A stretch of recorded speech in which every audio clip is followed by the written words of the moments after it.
अब देखिए कोई नया बंदा पहले ब्रीड फाइनलाइज करे, कहाँ से लेना है वो फाइनलाइज करे, अपने घर की सिक्योरिटी पूरी उस डॉग के हाथ में। फिर मैं कहूँ कि 2 साल आप उसे पाल के तैयार करो, तो उन 2 साल तक घर की सिक्योरिटी कौन करेगा? उन्होंने मुझे सजेस्ट किया कि वुल्फ डॉग रख लो। मेरे को वो तो अच्छा है कि मेरे को पता है इन सब चीज़ों का थोड़ा बहुत कि भाई वुल्फ डॉग क्या काम कर सकता है। अब मेरे एक दोस्त हैं, उसने आप ही के ही जान पहचान के एक बंदे थे, उनके पास अपना डॉग भेजा था। उस कुत्ते को यूं सुखा कर काटा बना के यूं दे दिया। वो बेचारा कुत्ता कांप रहा है, रिब्स निकले हुए हैं। मेरे को जब उसने बताया गया था भाई तू अपना कुत्ते का नाश मत करा दिएगा।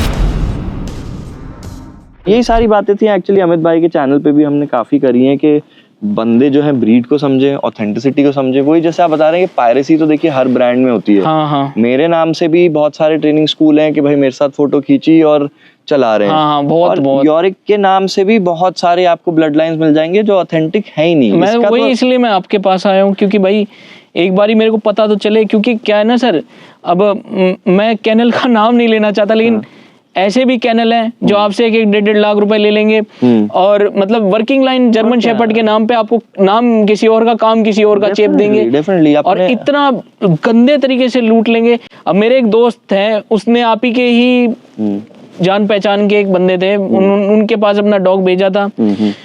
उस कुत्ते को यूं सुखा कर काटा बना के यूं दे दिया। वो बेचारा कुत्ता कांप रहा है, रिब्स निकले हुए हैं। उसकी बोला कि भाई तुमने क्या खिलाया है कुत्ते को, ये है वो है वो है। या फिर उनकी गर्लफ्रेंड है, वो गालियां देने लग गई, कहती है कि तो तुम तो वो हो, तुम तो ये हो। मतलब मेरे को जब उसने बताया गया था भाई तू अपना कुत्ते का नाश मत करा दिए, अगर कल को कोई कुत्ता लेता है तू तो अपने कुत्ते का नाश मत कराइए।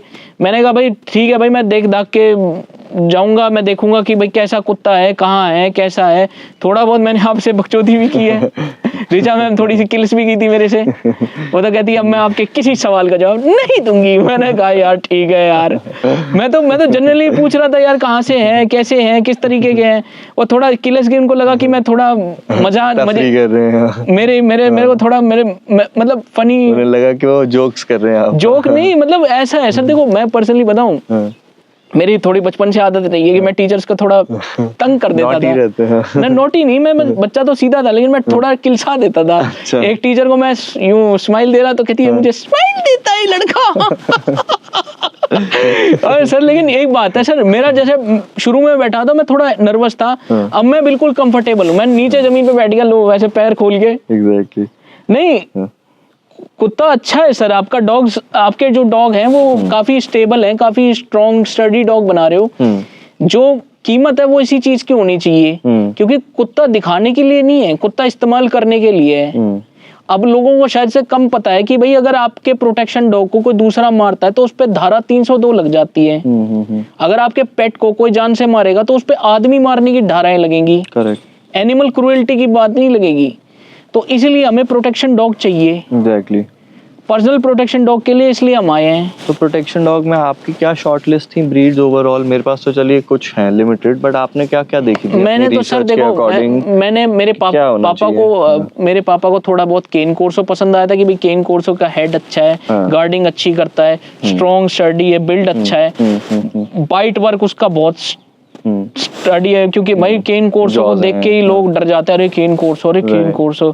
थोड़ा सा वैसे हो जाता है। फिर ये भी हो जाता है ना कि भाई बंदा तगड़ा है, इसको लगा दिया तो तुम्हें पेन टॉलरेंस काफी अच्छा होता है केन कोर्सो का। लेकिन वही है कि भाई इंडिया में उस तरीके की ब्रीडिंग नहीं हो रही है। और देखिए शो लाइन्स में आपको वर्केबिलिटी और फंक्शनैलिटी नहीं मिलेगी। अगर आप यहाँ बहुत सुंदर डॉग आपको मिल भी जाता है केन कोर्सो या जर्मन शेपर्ड, वो सही टाइम पे सही काम कर पाए या नहीं कर पाए उसकी गारंटी नहीं है। तो जेनेटिक्स में मैं कहूँगा कि उन्हीं ब्लड लाइन से लीजिए जिनकी कम से कम 2-3 पुश्तें ये कर रही हैं उनकी ब्लड लाइंस में। मैं इसलिए सर आपके पास आया। मैं आपको एक पर्सनली बोलता हूँ, देखो आदमी पैसा खर्चे तो ढंग की जगह पे खर्चे, थोड़ा ज्यादा खर्च दे लेकिन ढंग की चीज ले ले। अब वही है ना कि आप फॉर्च्यूनर लेके आए हो, लेकिन फॉर्च्यूनर का खर्चा ही इतना कम है, वो तो तेल का खर्चा ज्यादा है, इस वजह से वो थोड़ा हो जाता है। लेकिन फॉर्च्यूनर इतनी मेंटेनेंस तो बिल्कुल ही नहीं है। मेरे कई दोस्तों के पास है, कई मेरे घर में भी है, तो उनको फॉर्च्यूनर की कुछ मेंटेनेंस लगती नहीं। अब आप उठा लाओ किसी XYZ की कंपनी की तो उसमें दिक्कत आ जाती है बिल्कुल कि भैया ये तो खराब हो रही है, कंपनी ही चाइनीज है, क्या कहें। थोड़ा लगता है यार, इतने इलेक्ट्रॉनिक फेलियर्स हो जाते हैं। अब इलेक्ट्रॉनिक फेलियर्स का उसमें हिसाब ही नहीं है, उसमें सीधी स्टडी गाड़ी है कि आप कहीं उतार दो, कच्चे में, पक्के में, आरे में, गारे में उतार के कहीं निकाल गए। तो इस हिसाब से हमने डॉग को भी देखना चाहिए, इस हिसाब से हमें हॉर्स को भी देखना चाहिए। भैया हमें कम खर्चे पड़े, क्योंकि वो है ना, कहते हैं ना, महंगा रोए एक बार, सस्ता रोए बार बार। वही बात है, एग्जैक्टली मैं यही कहता हूँ कि लोग शुरू में जब डॉग पे जाते हैं ना, अगर वो बजट से टाइट है उनका, तो वो ना खर्चें और शेल्टर से ले लें, और मेन जो इतना 15-20 हज़ार का बजट है वो ट्रेनिंग में लगा दें और डॉग को रिहेबिलिटेट करके ले आएँ। वरना बजट ऐसा बनाएं कि उस क्वालिटी और उस प्राइस रेंज में कोई उन्हें बेवकूफ़ बना ही ना पाए। मतलब क्योंकि क्या होता है कि बंदे को चाहिए वही, जैसे कि एक सर्टन उसको चाहिए लैम्बोर्गिनी, बट एक बोलेरो की कॉस्ट में चाहिए एक तरह से। तो क्या होगा कि बोलेरो को पीला पेंट करके, बोनेट चिपका के, सामने वाले को लैम्बोर्गिनी बता के बेच देंगे बेसिकली। यही जो गैप आ रहा है, उस चक्कर में बहुत लोग 1 लाख खर्च के भी, 2 लाख खर्च के भी अपने लिए सही सिक्योरिटी डॉग लाने की जगह वो या तो घबरा जाता है, या मर जाता है, या हेल्थ अच्छी नहीं है, या उनको जो भी कमिटमेंट्स दी थी वो फॉलो थ्रू हो ही नहीं पाई एक तरह से। सो सिक्योरिटी लाइन में भी काफ़ी फ्रॉडुलेंट एक्टिविटीज़ मैं देख रहा हूँ इंडिया में है, कि मतलब हम लोग के तो खुद का एक NGO है जिसमें हम होमलेस डॉग्स पे वर्क करते हैं। तो काफ़ी लोगों के भी retired and withdrawn security dogs हैं जो हमारे पास फ्री अडॉप्शन में भी अवेलेबल हो जाते हैं एक तरह से, लैब्स एंड मैलेनॉ, कि अगर फैमिली सही है और अगर उनका बजट एक प्रॉपर टैक्टिकल डॉग के टुवर्ड्स नहीं है तो हम उनको अडॉप्ट कराएंगे, but they have to invest या तो खुद के कोर्स में या खुद के प्रोग्राम में। तो एक ऐसा है कि हमारे कोर्स ग्रेजुएट्स में से हम सबसे ज़्यादा प्रेफर करते हैं कि हम अडॉप्शन में या फ्री प्लेसमेंट में ध्यान दें। लोगों को क्या है कि उन्हें फ्री सुनते ही वो कहीं से भी ट्रेन लेके पहुंच जाएंगे बेसिकली। तो अभी वो कमोडिटी वाली बात है कि कुत्ता तो एक चीज़ है, जितनी सस्ती मिल जाए और सामने वाले को महंगी बताओ कि मैं कहीं से फ्री में ले आऊँ डच शेपर्ड और बोलूं कि भाई बाहर से आया है, 5 लाख का है, तो उधर रुतबा बढ़ा रहा है और यहाँ पे अपना 1 रुपया भी खर्चा ना हो बेसिकली। हम क्या करते हैं कि यार हम तो बेसिकली डॉग का कोई चार्ज ही नहीं है। मैं तो कहता हूँ dog as a free adoption. Main जो ट्रेनिंग आवर्स लगे हैं, ट्रेनर की सैलरी लगी है, फूड क्वालिटी लगी है, सिर्फ उन महीनों का ट्रेनिंग कॉस्ट का ही इमीडिएट कॉस्टिंग है बेसिकली, राइट। डॉग तो ऐसा है कि if somebody is a good home, I am happy to give a dog to them. वो हाथ सही और सही घर होना चाहिए, उससे ज्यादा हमें कोई नीड ही नहीं है। बट जैसे आप केन कॉर्सो में कह रहे हैं, अब केन कॉर्सो एक मैस्टिफ फैमिली से है, Italian mastiff, right. Italian mastiff एक और होता है न्यूपोलिटन मैस्टिफ। हाँ, न्यूपोलिटन, वो रिंकल्स वाला काफी, जो हैरी पॉटर में भी था, हैरी पॉटर में वो था ना, कौन सा था, सॉफ्टनेस स्टोन या शायद से चेंबर्स ऑफ सीक्रेट्स, उसमें था वो न्यूपोलिटन मैस्टिफ, हैग्रिड के पास, हैग्रिड का अपना पेट वो मेरे को बड़ा अच्छा लगा था। लेकिन वही है कि भैया आगे मेंटेनेंस बहुत ज्यादा है। करेक्ट। मैस्टिफ्स का एक्चुअली मोलोसॉइड कैटेगरी कहते हैं, मोलोसर डॉग्स, है ना। तो मोलोसर डॉग्स क्या थे कि वो ग्लैडिएटर टाइम पे लायन की इक्वेशन के थे कि भाई पिट में एक रिंग में लायन के अगेंस्ट वो अकेले लड़ लें basically. Barbarian lion, Barbary lion के मैस्टिफ्स जहां भी बने हैं वो इतने स्ट्रांग है कि 10-20 लोग को भी टॉलरेट कर लेते हैं। बुल मैस्टिफ बुल बेटिंग के लिए ही था। बोरबॉयल्स जो थे साउथ अफ्रीकन मैस्टिफ, वो डायमंड माइंस को लायंस से और चोरों से, हाइनास से आराम से प्रोटेक्ट कर लेते थे बेसिकली। और इटालियन मैस्टिफ, काने कॉर्सो भी काफी ग्लैडिएटर, वो Italians have had that gladiator lineage. तो न्यूपोलिटन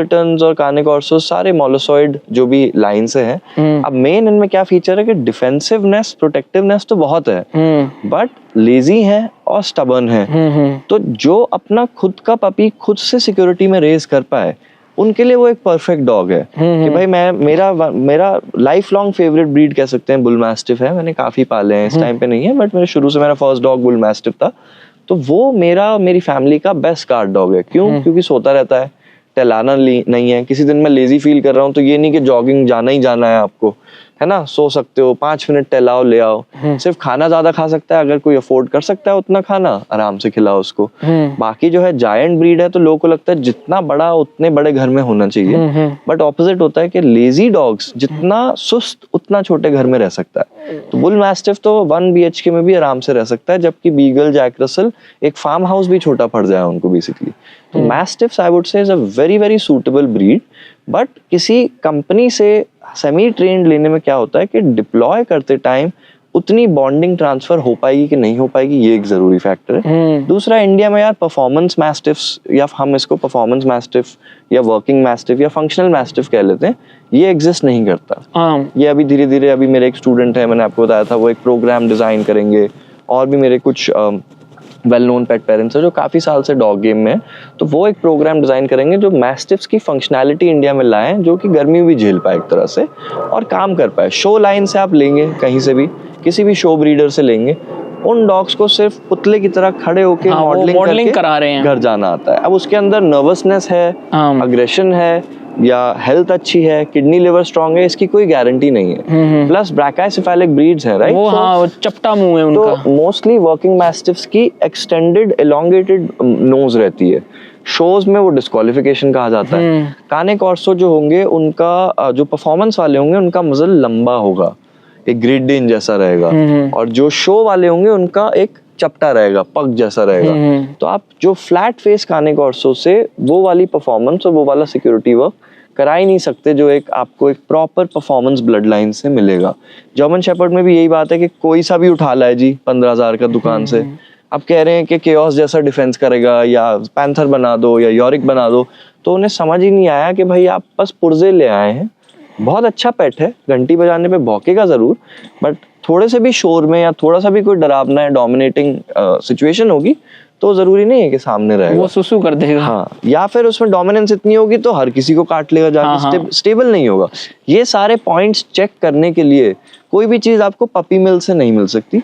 कभी कभी मैंने देखा है कि 100 में से एक डॉग ऐसे नीडल इन अ हेस्टैक गलती से किसी को मिल गया जो परफेक्ट निकला, 15-20 हजार के पपी मिल्स वाली जगहों से, बट वो तुक्का है, उस लीडर के बाकी सारे खराब निकले बेसिकली। नहीं, क्योंकि जेनेटिक्स में 10% तो कुछ भी सही निकल ही आता है, चाहे इनब्रीडिंग करो चाहे लाइन ब्रीडिंग करो। मतलब इस बात से ना सर एक बात याद आई, महाभारत में ना श्री कृष्ण जी ने एक बात कही, जीवन एक जुआ नहीं है, जीवन एक चेतना है, जिसकी चेतना जितनी सोई है वो उसी हिसाब से चल रहा है।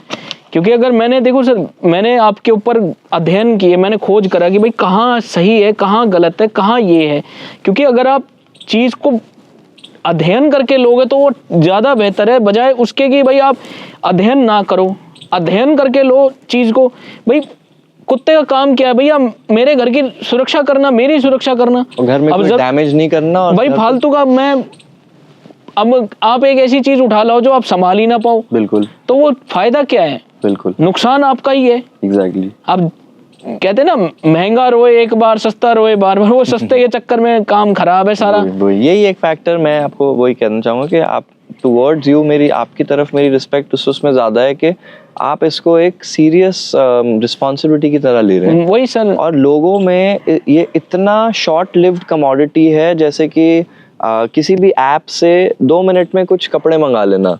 बट मैं वही कहता हूँ, हर बार पिछले कोर्स में भी कहा था कि लोग अपना फोन भी डिसाइड करने में 2 महीना लगा देते हैं, गाड़ी डिसाइड करने में 6 महीना, 1 साल, 5 साल भी लगा देते हैं कि ये वाली लेनी है, नहीं ये वाली नहीं लेनी। घर डिसाइड करने में कभी कभी 10-20 साल लग जाते हैं कि भाई कौन सा होगा, कहाँ होगा, कैसे रहेंगे। और कुत्ता कभी कभी सुबह बच्चे रो रहे हैं, शाम को आ जाएगा। अरे वाह, आप समझ रहे हैं? तो वो इंस्टेंट डिसीजन हो गया ना सर। तो जो इंस्टेंट ग्रेटिफिकेशन और कमोडिटी की तरह से है ना कि भाई इसको लाल गुब्बारा दिलाओ, वो आज ही मिल जाएगा, वो वाली चीज में उन्होंने देखा ही नहीं कि ये 15 साल की कमिटमेंट है। गाड़ी भी 10-15 साल की कमिटमेंट है। लोग 1 साल सोच के, 1000 लोग से पूछ के फिर लेते हैं। ये नहीं कि जो सबसे सस्ती है खटारा भी है, ले आओ हमारे लिए, ठीक है? तो फोन, गैजेट, गाड़ी को भी इंसानों ने इतना वैल्यू दिया हुआ है जितना अपने घर में एक फैमिली मेंबर चूज कर रहे हैं, उस पर इतना इन्वेस्ट नहीं कर पा रहे। अब आपने मल्टीपल, अब आपका एडवांस कोर्स पे आप आ गए, बेसिक कंप्लीट हो गया, एडवांस पे आ गए, आप प्रोटेक्शन इंडिविजुअल कोर्स पे आ गए, और आपने अपनी पूरी स्ट्रैटेजी मैपिंग कर ली है कि first dog will be this breed for 1 year, next year I will get second and third dog, उसके बाद I might get the fourth which I will raise, I will train. They have to go for PSA। एक तो titles होने चाहिए proven के लिए, secondly उनकी health और लॉन्जेविटी रहती है कि कम से कम आप 6-7 साल भी उन्हें किसी स्पोर्ट में परस्यू करें, तो उनका लाइफ स्पैन एक एक्सटेंडेड ड्यूरेशन हो जाता है बेसिकली। सर ये मैं, देखो मैं आपने ना तो मुझे कोई पैसे दिए, ना मेरे को आपने कभी फोर्स किया। आपने, आप पेड कोर्स में आए हुए हैं, तो मैं आपको पैसे देके आया हूँ सर। देखो सर, आपके ही साथ के लोग कैसे लोगों का, मैं गलत शब्द बोलना नहीं चाहता, देखो मैं क्योंकि भाई पता है अब कई लोगों ने इसी की बहन थी जिसको इनब्रीड किया है। एब्सोल्युटली नहीं, इनब्रीड तो नहीं, बट वही था कि वही मैंने कुछ पिछले वीडियोस में भी कहा है कि इनिशियली जब मैं यंगर था तो मतलब मेरा ट्रस्ट कुछ ऐसे एलिमेंट्स पे था कि मुझे लगा कि वो फ्रेंडली हैं, रिलायबल हैं, और उनके भी पर्सनल प्रोग्राम्स और उनके बिजनेस और उनके इंस्टीट्यूट को मैंने काफ़ी सपोर्ट किया है, चाहे वो क्लाइंट्स हों, ब्लड लाइन्स हों, डॉग्स हों। इवेंचुअली मैंने रियलाइज़ किया कि सामने वो हेल्प मांगते टाइम, हाथ फैलाते टाइम सबसे आगे हैं। किसी को मैंने गाड़ी तक दी और उन्होंने कुछ टाइम बाद बेच दी और बोला कि अरे वो कहाँ है कहाँ नहीं है। तो it's been such a challenging journey कि भाई डॉग की जो लाइन थी ना वो इतनी लो कंसिडर्ड थी कि बहुत लोग स्लम्स एलिमेंट से and domestic worker and blue collar element से आए हुए हैं बेसिकली। तो उनका माइंडसेट ऐसा है कि जितना नोच सकते हो नोच लो, जितना छीन सकते हो छीन लो। और वो बंदे आज तक उन्होंने अपने डॉग भी मार दिए स्पोर्ट्स करते करते, दूसरे के भी मार दिए, उन्होंने तो मेरे दोस्त का वो जर्मन शेपर्ड का बुरा हाल किया था। एग्जैक्टली। और एंड में क्या हुआ कि सामने से मांगते टाइम सब अच्छा बोलेंगे और पीछे से पता चलेगा कि मुझे फैमिली को, डॉग को इतना उल्टा बोल रहे हैं कि भाई बेटर मुझे यही रहा कि इंस्टेड में एड्रेस करूं इन बातों को कि मैं डिस्टेंस हो गया। और मेन फोकस क्या था कि मैंने रियलाइज करा कि वो अपनी ग्लोरी और अपने टाइटल्स और अपने विक्ट्री के लिए, अपने फेम के लिए डॉग की डेथ को भी वो बुरा कंसिडर नहीं कर रहे। वो अगले दिन दूसरा कुत्ता उठा के फिर निकल चलेंगे। वो तो सर देखो ऐसा है ना, मेरा डॉग को थोड़ी सी भी लगेगी, थोड़ा सा भी अनवेल होगा, मैं उस सिचुएशन से उसको हटाने के लिए प्रेफर तो देखो सर ऐसा ही है ना, मैंने आपको अपने पर्सनल डॉग से मिला दिया, आपको भी पता लग गया कि भैया ये मेरे डॉग अगर मैं दूंगा तो ये अब्यूज नहीं करेगा। एब्सोल्युटली। सबसे बड़ा कंडीशन ही है, पैसा तो देखिए सिर्फ उतना है जितना खाना लगा है इन पे, जितना एक ट्रेनर की सैलरी का टाइम लगा है। मेन तो ये है कि भाई जाते ही आपसे कुछ इंजरी हो जाए, डैमेज हो जाए, एक्सीडेंट हो जाए, कि मैं अपने आप को माफ ना कर पाऊं कि भाई इसकी जीवन भर का खाना मैं दे दूंगा बट उसको मरने नहीं भेजूंगा कहीं पे। सबसे इंपॉर्टेंट चीज है, किसी का अपना डॉग हो, आप सोचिए कि मैं अपने डॉग को ऐसी जगह पे ले जा रहा हूँ कि वो सिर्फ मेरा नाम रोशन कर रहा है, और चाहे कुत्ता मर भी जाए मुझे अपने नाम की पड़ी है। तो इस उसमें मुझे डार्कनेस आ गई कि भाई बंदे, वो तो कर्म का हिसाब है, किसी ना किसी दिन उनको मिलेगा जरूर। अब वो ये क्या नेचर को डिस्ट्रॉय करके अपना फेम या अपना प्रॉफिट बनाएंगे ना, तो कहीं ना कहीं कर्म से गिरते हैं, बर्न करेगा, वो अपने ही कर्म से गिरते हैं। अब वो अपनी रेपुटेशन खो चुके हैं।